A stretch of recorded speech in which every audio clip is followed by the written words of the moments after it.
So let me just say, we're going to make you start wearing glasses for our podcast movies. Why? Because the guy at the beginning, the SETI research... SETI? S-E-T-I, space something or other.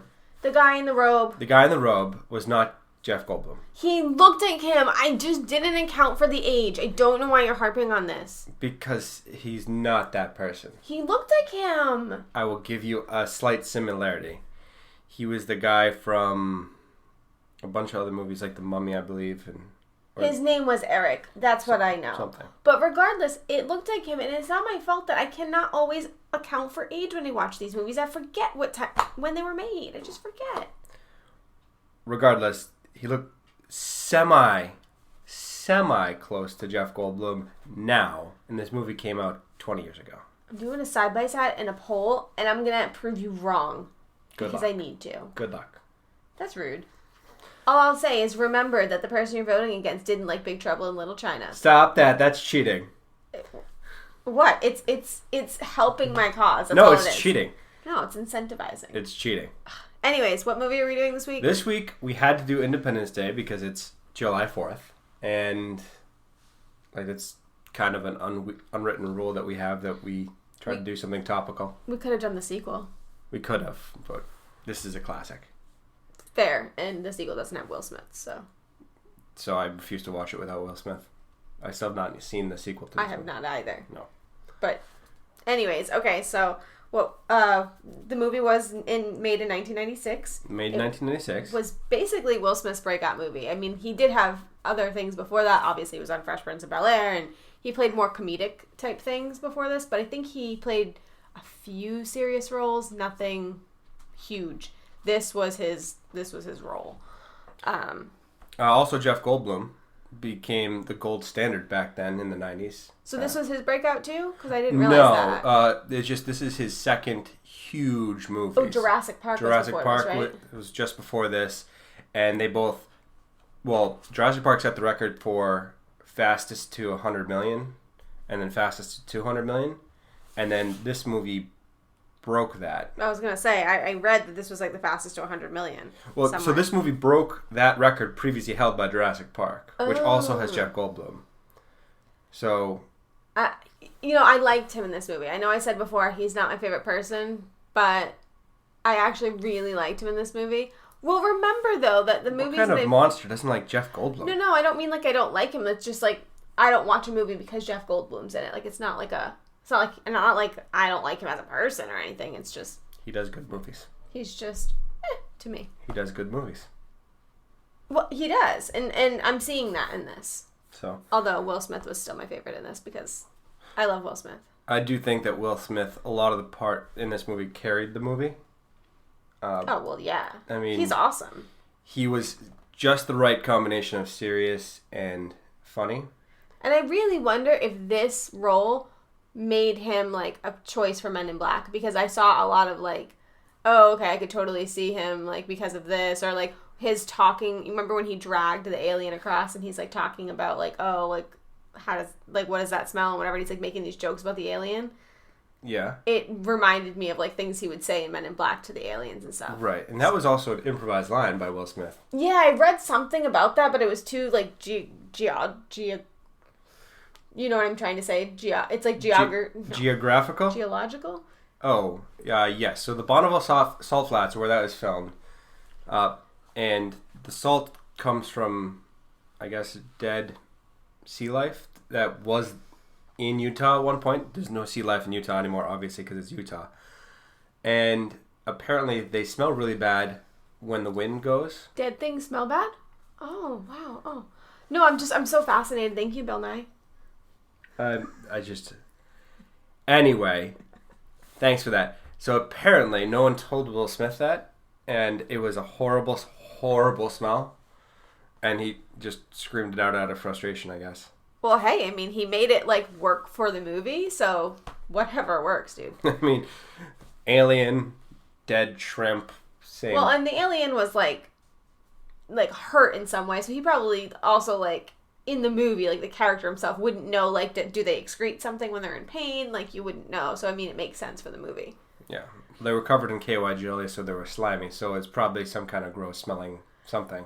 See, okay, the KY jelly thing, like, I'm just saying, it has a little bit of a, context, like, because of what people think aliens do when they abduct you and what you use when things like that happen to you and, Well, they just used buckets of KY jelly, apparently. Well, so you wouldn't need KY jelly if the person inserting it into you is covered in it.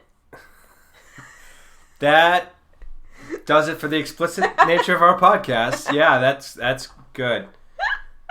Sorry, the first thing I thought of when I read KY jelly is I'm like, oh, but it makes abduction so much easier.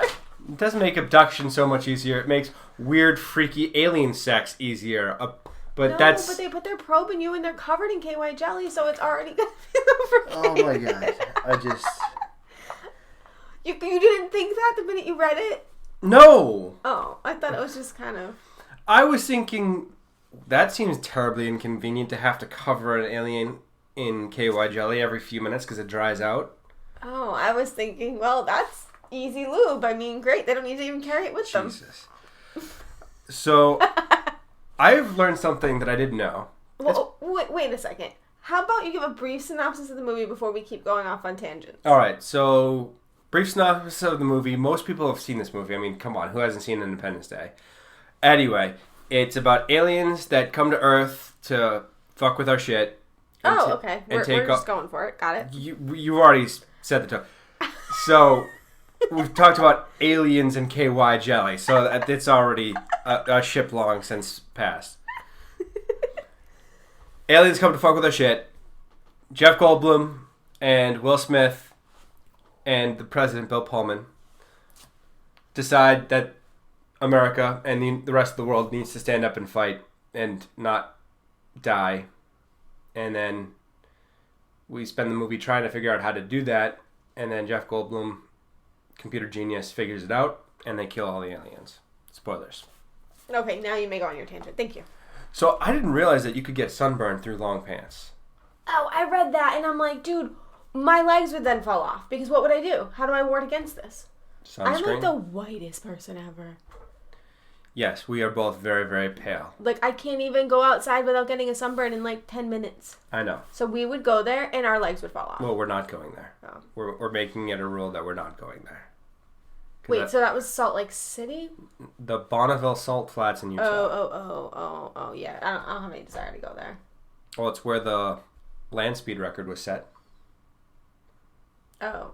So, okay. Because it's Dang, I really wanted to see Well, because it's very flat, so people take motorcycles and cars out there to go as fast as they humanly can. Oh, so we race motorcycles and cars and we're going to miss out? FOMO? No, didn't know. Sorry. Well, that's just what it's known for. Oh. But I have no desire to go there because it's all salt and apparently an awful smell. It sounds like terrible. But, okay, so that's interesting, I guess. But so this movie is one of my childhood favorites. I mean, I grew up in... This is one of the first action movies that I was allowed to see as a kid because it's PG-13. I don't know. What about you? Was it one of my favorites as a kid? Yeah. No. I watched it, but... Well, how is it not one of your favorites? I mean, okay, let me back up. Will Smith was like one of my favorite people ever, so I watched it for him because he was wonderful. And no, I didn't have a crush on him like you think I have a crush on everybody from my childhood. You actually do have a crush on every man that's ever been in your life, either on screen or in real life, apparently. Rude. Anyways, but no, I just liked him because he was a genuinely good person from what it seemed like. He just seemed like an overall, and he still does, like an amazing guy. But like, when I was younger, like, action/sci-fi was really not my thing because sci-fi is not really my thing.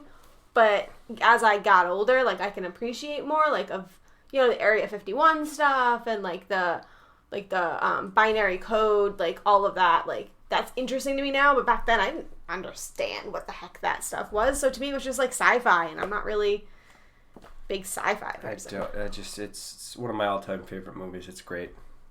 Well, it is. But how would you have liked it if Kevin Spacey had played the president? Oh, it would have been an awful different movie. Bill Pullman killed it. Why do you think it would have been awful? I mean, back then Kevin Spacey was... I mean, he wasn't as famous as he is now, but he was still, like, Good. I don't know. Didn't he play House of Cards not too far after that, or was it something else? House of Cards is brand new. Okay, so what did he play as a president? Because they said like he went on to play president in a few years. He did. Well, he did play the president in House of Cards. I don't know anything offhand that he's done elsewhere, but that was 20 years later. That's something. The trivia made it sound like it was like 5 years later or something. The only thing I could think of was House of Cards that he played president. Can I just ask a question? Yep. Why would NASA care about my wife's job? You mean your wife, the stripper? Whatever she's doing. Why does that matter if I'm the most qualified person? Well, first of all, let me ask. They cared in this movie? Because I don't remember them caring. Well, so Harry Connick Jr. said they're never going to let you go into space if you marry a stripper. Well, I mean, I wonder if it's similar to, like, if the president was married to a stripper. Like, I mean, it's an appearance thing. It's a... Is he not, though? You mean currently? Well, she has done some fairly risque photo shoots in the past. Okay, let's not veer into political... To be perfectly fair, she is the most likable person in that whole family, by far. How do we get here? Let's because it's a movie with a president. Pull it out. Okay. Anyways, I mean, I can understand, though, back in the 90s, like, that kind of thing was definitely not something you would want the face of your business organization to be. Yeah. I mean, she seemed like a pretty decent, like, they made sure that she wasn't... Pretty decent stripper? No, but they made sure that she wasn't, you know, representative of, like, what you would think of a stereotype of a stripper. I mean, she was... Single mom with a kid and responsibilities, and she's just doing this because she has... This is the best way to support her. Right, and she seems like a good mom. Like, right. You know, the stereotype is pretty negative, and they made sure to, like, not do that. So, I mean, whatever. But, I mean, he wouldn't really have to worry about being married with that ring to most women. That was an ugly ring. It was super ugly, but did you read that after this movie, dolphin jewelry, like, skyrocketed in the jewelry stores? I did, and I don't understand. It was because her necklace and the ring had a dolphin on it. See, to me, I'd be like, honey, if you ever buy me a diamond engagement ring with a dolphin on it, I'm saying no and throwing it in the friggin' ocean. Like, I'm not going to be going to buy it. Good to know. Well, you don't look at that ring and be like, oh my god, that's so pretty, please buy it for me. You look at it and go, that is an example of what you don't buy me. Like, well, you don't also love dolphins. I mean, I do like dolphins. I used to actually have a lot of dolphin jewelry because I went to Florida all the time. And there was just, like, stuff there. So, no dolphins on the engagement ring then? No, that's just weird. That's just, like, I don't understand. But anyways, can we just talk about Will Smith for a moment? Just, like, a moment? We can talk about Will Smith for the whole rest of the podcast. I mean, the whole time. But, so, he's amazing. And this is around the time that song came out that I've been singing all morning. Just the two of us? Yeah. Just the two. You know, okay. Anyway, I'm not going to sing it. That was a treat for the podcast. Just a slight sliver of my life just now. It's been hours of that. Anyways, but so the little boy that played his son in this movie. Yes. Also played his cousin in Fresh Prince of Bel-Air. Yes. And I was very convinced that he also was in Just the Two of Us movie. Or a music video. Because back then they had music videos. They don't have those really well. Well, they do, but they're terrible. And nobody watches them. Nobody cares. But anyway, he's not. Apparently, the kid in Just Two of Us was Will Smith's son, and not Jaden Smith. Like, who knew? So his other son. Yeah, Trey. I'm sorry, but I went down a rabbit hole. I need to know who Trey was. He has an Instagram. I was looking through his photos. He goes on holiday with Will Smith. It is an amazing thing. Yeah, he's his son. Why wouldn't he go on holiday with his Dude, you never father? hear about him. He's not like... Well, obviously, but you don't ever hear about him. So I thought, like, I don't know. Well, he probably wants to live his semi-normal life. Well, good for him because he did it. Good for him, man. I'm enamored. Well, Jaden Smith wants to be famous and an actor like his parents, and... He's going to be famous for some other things. Well, but he has been in movies, and so he's trying to promote himself and get his name out there, whereas I'm guessing Trey just wants to be a normal person and kind of live his life. Probably, but I was just fascinated. I didn't know. I went down a Will Smith rabbit hole, and I was listening to all his songs, and it just looking at a bunch of pictures of him. Oh. Although, to be perfectly fair, you don't need to go down a rabbit hole for that. You just listen to his music because you like it. No, that's fair. Stop that. No. Stop that. Stop dancing. No Stop dancing? No singing either. Why? Come on, it's delightful. That's one word for it. Anyways, so should we talk about the fact that the movie was originally called ID4?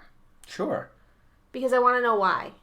I Because want answers. A different company, I think Warner Brothers, held the naming rights.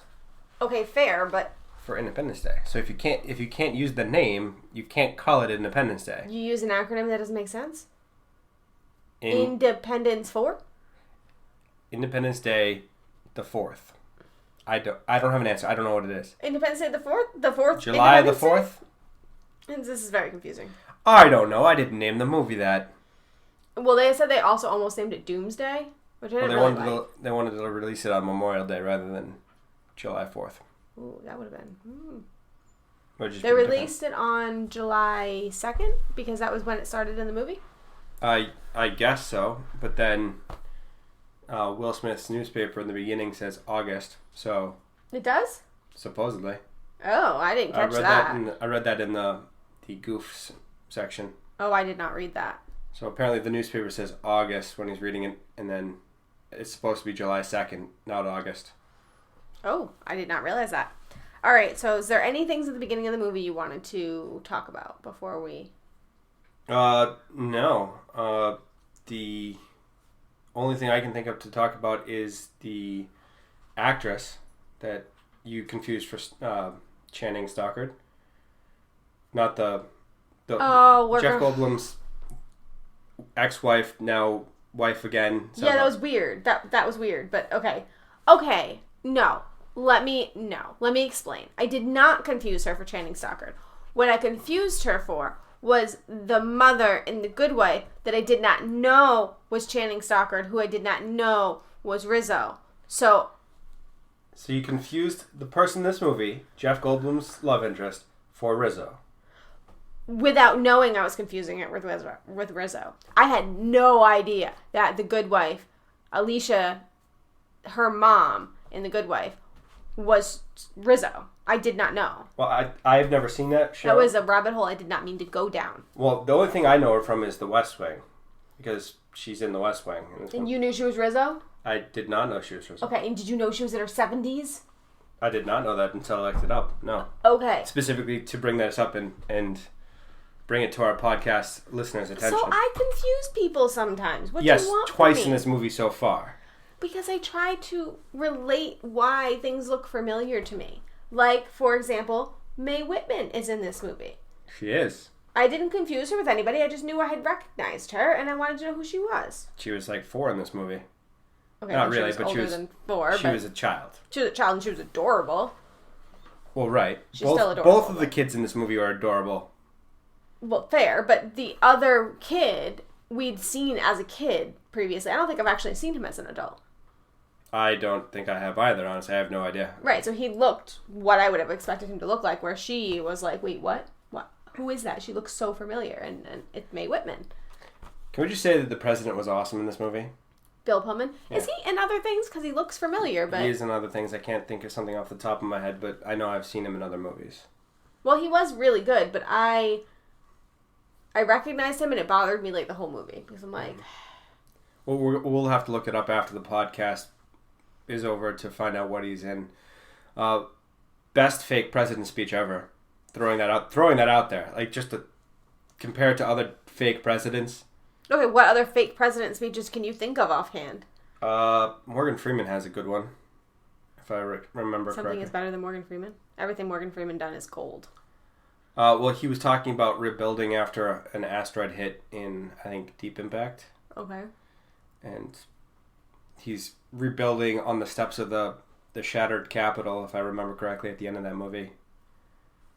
So, I mean, I'll go with yes, this is the best fake president speech because I can honestly not think of a lot of fake president speeches, so. Well, just better than anything that our current... Do you think this is better than that hockey speech that you were so enamored by? Oh, I do love the hockey speech. That's different, though. That's a sports movie. Oh, okay. So speeches aren't... So that's Kurt Russell. Big Trouble in Little China fame, doing Miracle, which is about the 1980 Olympic team, and them beating the Soviets. Okay, so big speeches cannot compete against each other. They must be... No, you have to compare like to like. So that's a sports speech. Oh, okay, so you'd have to compare that to like a speech from Rudy or Friday Night Lights. Oh, okay, sorry, my mistake. It's broken into genres. I didn't realize. Sorry, sometimes I'm just not really as smart as you. So sorry for that. Oh my God, this is what we're gonna do for the day. Yep, this is my life. Can we talk about Roswell and Area 51? Because we have to talk about it. Before you move on from the president, you didn't talk about the most, important part of it. Oh, the question? No, the art imitating life. The art imitating life. He was a president from Chicago who was a fan of the White Sox, and President Obama was a senator from Chicago who was a fan of the White Sox. Okay. How is that not interesting to you? I guess it's interesting. It's just that there's been several presidents. One of them is bound to be from Chicago. Senator in Chicago? It's similar. He was not born in Hawaii. Okay, that's not the point. It's just... You don't find anything interesting. It's odd. It's. I want you to go and look and find if there's another senator from Chicago that was a fan of the White Sox that became president, and you come back to me and you let me know. The answer is probably no. Okay, so... There's only one, and it was President Obama. This is a fictional president we're talking about, so... Right, but it's art imitating life. Sure. But it was... Or life imitating art. Life imitating art, because this movie came out before President Obama. You think? Really? Oh, yes, I do think, actually. Confusing. Not really. Anyways, I thought it was interesting, and you like history, and you like president stuff, so I thought you would find it interesting. I do like history. Did you know that this president serving in combat would have been the first time that a sitting president has done that since 1814? You want to get into that, or...? Well, it was James Madison protecting against the British burning down the White House. You're kind of leading into the audience ask question. I kind of am. You're purposely doing that, I am. Okay, well then we'll get into it. So... We'll get into one of the audience asks out of the 7 that we have to do. No, you picked 3 instead of 2. So, the audience ask question that you're referring to is from Movie Geek and Proud, and they said, should the president have risked his life just because he wanted to fly a plane again and live his glory days, or does he have the responsibility to stay alive at all costs? No, he definitely has to fly the plane. Why? Because they needed pilots. And he's one of the guys that helped get the dude to the weapon to blow it up, the spaceship. So he's directly involved in saving the world. Okay. So, first of all, their question is leading. So I will say that I realize that I'm siding with them, and I don't mean to be, because their question, the way they worded it, relive his glory days, is telling me that they don't believe he should have done that either. However... Yes. I was talking about this before I had read the question and we were watching the movie, and I was saying that I really don't agree that he went on that plane because during a time of crisis, the country needs the president to reassure them, keep them calm. They need him as their rock, basically, the person that they can look to and be like, okay, he's okay, so we're okay. So with him going and doing that, for me, it seemed like hubris, him thinking he's the only one that can do it and blah, blah, blah. And it wasn't hubris, it was a need for pilots, and he's a pilot. I'm sorry, but there are other people in the world that can do this. He's not the only one that can be successful in this whole thing. Yes, he was really qualified, and it's a movie, so he did really well, and he came back, and everybody cheered for him. But what happens And he's never going to lose an election again in his life after that. But if he had died out there, But it's a 90s movie, he can't die. Right, but it's just, as a real-life thing... I don't feel like it bodes well. I mean, well, there's probably a reason why the last sitting president to fight was in 1814. Well, right, because they shouldn't be out there. But it's still something that, if you're the president, you should be willing to defend this country with your life. I think it's different to say I'm willing to, rather than I'm actually going to do it, so y'all can go screw if I die. Desperate times call for desperate measures, and there are contingencies upon contingencies built in to the system that we have. Of course there are, but it still doesn't sit well for a country to lose their president. No, we're going into a constitutional crisis path. I don't know how we got here, but I think he should have done it because it was awesome. Okay, so you're a guy and you're just like, yeah, sick man, it was awesome. It worked out because it's a 90s movie and he was fine and he helped save the world. It was a what is that guy's name? The Game of Thrones man. George R.R. Martin? Okay, so if it was an episode of his show, should the president do it? Sure. He has a moral obligation to help in any way he can. You just don't see from your constituents' point of view. Shocking, really. Well, I also can't imagine the current president risking anything. Oh, he can risk his life anytime he wants. Well, that's a separate argument. I mean, if Donald Trump wants to go fight aliens, go ahead and fight aliens, man. You do you. Yeah, I mean, that's a different story, different situation. But yeah, you do you. I'm with you on that. Anyways, so moving on from that. Well, we have to talk about his doctor being in this movie. Okay, I'm sorry. Yes, okay. I said the guy at Area 51 looked like Donald Trump's doctor, and I am not sorry. No, you're 100% correct. It's the same person. I'm convinced that they got him to play in this movie, basically. Like, it's... I mean, even, like, just the mannerisms and the excitement and the... I was just like, wow, this is... They nailed it. They nailed it 20 years before the president. Yeah, who knew? They were spot on. Well done. Thank you for bringing up that and making me feel dumb. Well, it wasn't dumb. It was a great catch by you. I will give you full props on that. The other ones that you've mistaken or seen other people in, no, you're on your own on those. But that one, well done. Thank you, I guess. You're welcome. Thank you for bringing that to the podcast attention. I don't know. Human beings are a spiteful bunch, I guess. Because we're stubborn and we will not die. Is the moral of this movie? Okay. So the only thing we really didn't get into was Area 51. Did you want to get into that? Yes, we do have to talk about it. Area 51 and Roswell are connected. Well, yes, they're tied in their connection with aliens. So Area 51, for those that don't know, if you've been living under a rock, I guess, is the conspiracy theory area or location where the government tests and does experiments on aliens that they've recovered at different places. Okay, to clarify that confusing thing. It's an actual location in Nevada where Yes. the government does actual things that we don't know what they are. We're assuming it has to do with, like, top secret airplanes stealth and stuff. Airplanes Yeah. and things like that. We don't know. We do know it's highly active. They do things there all of the times. They're super secretive about it and they don't want people to know. And there's some kind of rumor that there was a plane crash in the 50s, I want to say, and that it was an alien, and that they have, like, the bodies there now. And Well, it was rumored to be a weather balloon is the official story. Okay. But people are convinced, for better or worse, that it was aliens that crash landed in Roswell, New Mexico, and the bodies were then transported with the spaceship to Area 51. And the government has been hiding the fact that they're aliens for years and not telling anyone. Right. Which leads me into that video I showed you where they're talking around a conference table about concealing the fact that they're aliens and leaving the world unprepared. Oh, that British video? Yeah, the Mitchell and Webb. And it's just funny because there's no reason to hide the fact that there are aliens other than to hide the fact that there are aliens. Fair. So I don't know if it's a conspiracy just because people want to believe in aliens. Well, I mean, from what I read and stuff, people think that the government doesn't want to cause panic and fear when there isn't a solution on how to fix it. It's not a good look by the government if they back out of helping with the movie because they mention Area 51. So the government didn't. The military did. The military was willing to give... It's still suspicious as hell. Well, right. The military was willing to give uniforms and props and something else I can't remember. Weapons, maybe? Vehicles, I'm sorry. I don't think they're giving them actual weapons to shoot at things.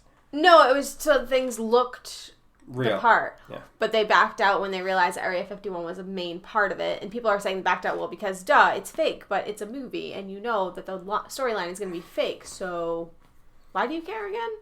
Well, just it's something that it's really bad optics. And it's just like, guys, you're better off continuing to help and not even acknowledging it if you're trying to keep it secret. Just be like, well, yeah, Area 51, it's totally totally that way. Right. Haha, funny that you guys like made a movie about this. But isn't this cliche at this point, really? Is how they should have gone, in my opinion. Right.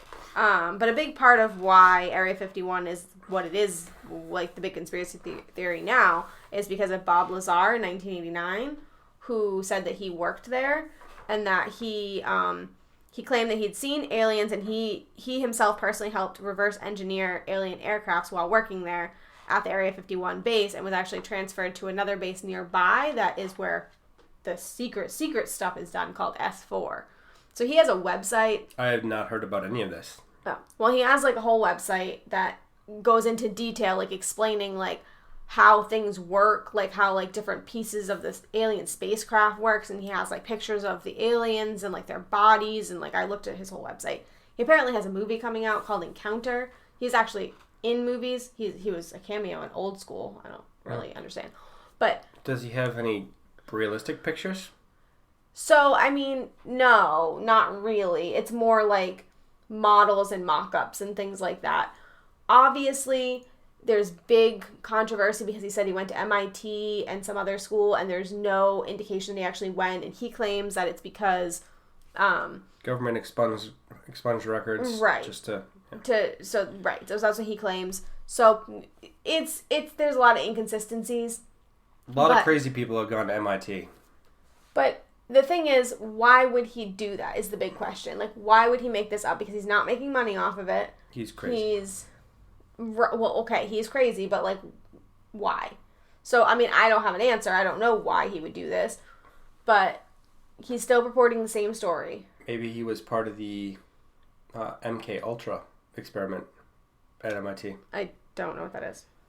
It's a psychological experiment where they tore down MIT grad students.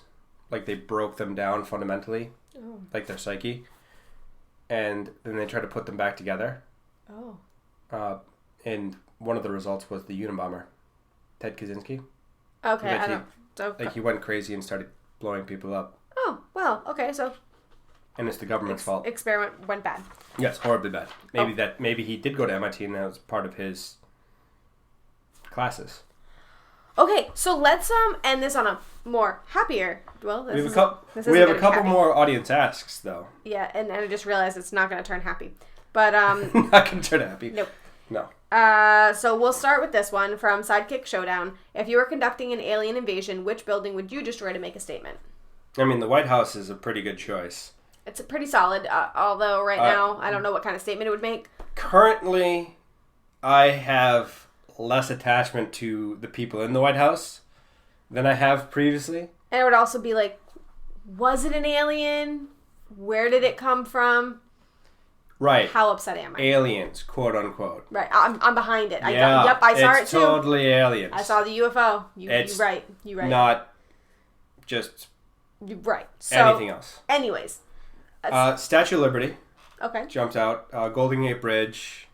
I don't know. There's not a whole lot other than that. I mean, they did the Empire State Building as well. The Freedom Tower, maybe in New York. I'm not suggesting terrorist. So basically, ideas. You're talking about most places that terrorists have. Okay, cool. It happens to be a coincidence. They go for that specifically. They try to find iconic things to do. Capitol Building, Sears Tower in Chicago. I really want to stop listing off potential terrorist targets. I mean, for me, it would have been obviously, like I said, Disney or something like that, where it's. Oh yeah, lots of people. And it's you sick person. No, it's lots of people, but it tears at your heartstrings, and it makes you actually like, wow, okay, that's serious that they went for that because Cinderella's Castle, Disney. It's like you had to go to there. It's children. Jesus. Well, I'm a heartless soul. Anyway, next audience asks. So More Gooder Than podcast asks, is it Earf or Earth? Now I did look this up, so. You remember from back then. What did you think back then? I had heard both, honestly. Oh. So there's a controversy. I do know what they're saying when they say Earth versus Earth. Okay, see, I didn't. I really, now that I've seen it again in the light of day, it's like cup of noodles versus cup noodles. Yeah, see, okay, so when I started researching this, I thought Mandela effect. For sure, like, okay, didn't see it because I was too young and I just don't remember. But obviously, if the amount of people that heard it this way, it's got to be Mandela effect. Right. That's not what people are saying it is. Well, it's Earth. We listened to it just recently. Well, right, and I re-listened to the video because I was like, well, maybe, like, I misheard something and that's why I'm confused, like, that I didn't hear it. But no, it's clear. He doesn't... No stuttering, no nothing. He doesn't have anything in his mouth, nothing. But I'm reading that the reason people think that people are confused is because people think that it's a racist thing. That people think black people talk that way. And I must be really out of the loop because I don't even know that stereotype. That they lisp or something. I don't know that stereotype. So... But that's what people are saying. They're saying if they think he said that, it's because they're racist and they're attributing their racist thoughts to him. But I didn't realize, I've never... I mean, I don't have an answer for you on that because, I mean... I don't know, but it's apparently a huge thing. And people think that it came from somebody posted a video with a meme cover page and they wrote it out with the Earf and like some other, like he said like bad words, I'm not going to say it, but spelled them out in weird ways with using D's instead of T's. Right. TH. And that people took the meme away from the video and that went viral and people remembered the meme. That's entirely possible. It is, but it's weird how prevalent it is. I mean, that's a shame that it's that prevalent if he actually said Earth and people are just being racist. You should never be racist. Don't be racist. Right, but then there's the Berenstain Bears. And well, it has to, I think it's the Mandela effect, just simply us misremembering something from our childhood. Well, that's not what the Mandela effect is. Well, but we're not getting into that. We don't have the time. One thing that I have to mention is that Jeff Goldblum had plagiarized a little bit of his own character from a different movie in the Must Go Faster, Must Go Faster. And maybe that's the secret to success in movies. You just have Jeff Goldblum say "Must Go Faster, Must Go Faster," because both Jurassic Park and this movie had it. They're obviously paying homage. Well, right, but that might be the single commonality that. So now you need to go watch all Jeff Goldblum movies and see if he says it in all of his movies. Yeah, and whether or not they flop or they are. It's like, oh, he didn't say that. Oh, it was a flop. Yeah, I'm thinking that we have to do more research because that might in fact be what's going on. Well, I'm in for that. So, what movie are we doing next week? When Harry Met Sally, because somebody hasn't seen it. Yes, I know. Okay, When Harry Met Sally. We also have to rate this movie quickly. Okay, I will give it 8.5. I'm going to give it a 9. Highest rating so far. Wow. It's a classic. It's and there's nostalgia. Really nothing wrong with the movie. I'm just not a huge Alien person. So. I love sci-fi. Great fake president speech. It's got it all. Oh, it's got Will Smith, Jeff Goldblum. I mean, it's the perfect. It's just the perfect movie. It's so awesome. I can't wait to see what your 10 is. Yeah, I don't know. We're gonna have to figure that out. I don't know if I'm gonna give out a 10. Oh, I probably am next week. When Harry Met Sally is a classic. All right. Well, I'm Tyler. I'm Shay. And this has been Cinematically Correct. Thanks for listening.